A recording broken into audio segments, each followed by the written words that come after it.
So we had a typical brother relationship.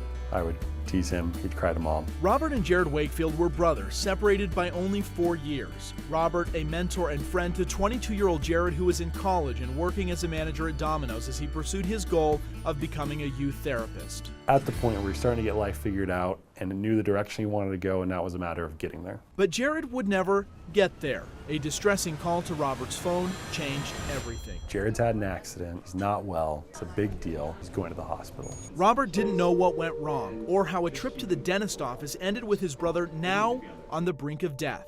You've never even heard of something like this happening. So for it to go from, hey, he's in a dental procedure to he's dead, it's like, no, that can't happen. Jared had come here to the Smile Center Dental Clinic in Provo. Dr. Dennis Bloom was performing a tooth extraction with Jared under sedation. State investigative documents outline a timeline of what happened next. At some point around 4 p.m., Jared began coughing. A piece of gauze had apparently gone down his throat and he started choking. 911. At 4:19 p.m., a 911 call went out requesting immediate help at the dentist's office.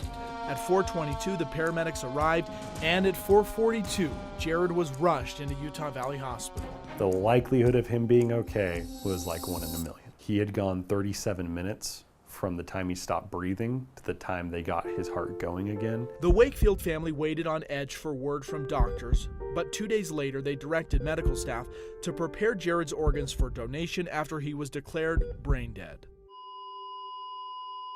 It was just kind of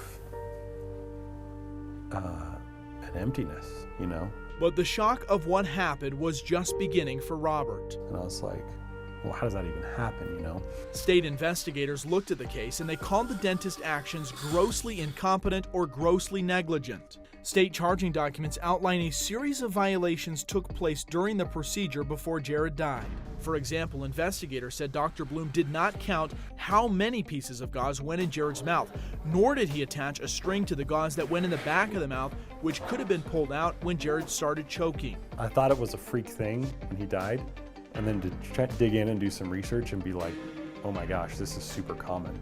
He found cases like his brother's in other states, but how common are cases like this in Utah? Well, it might be tough to tell.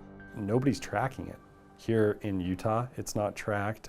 The State Division of Occupational and Professional Licensing regulates Utah dentists. Anytime there is injury or death during a procedure, dentists have 30 days to report it to DOPL. In a public records request, we asked state investigators at DOPL how many cases of injury or death during dental procedures they have dealt with in the last 6 years. In response, they told us they don't keep track, saying there are no statistics about death or injury. They pointed us to their website where you can type in the name of a dentist and check to see if they have had any disciplinary actions taken against them.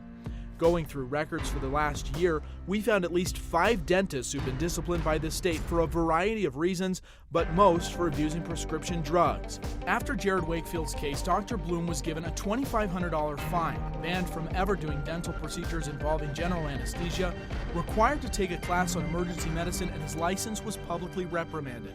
He remains a practicing dentist.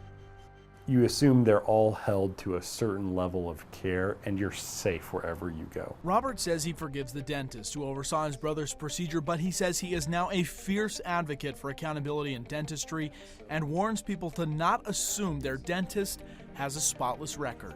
If you're a parent and you've got a 3-year-old kid that needs to go to the dentist and something like this had happened, you'd want to know about it.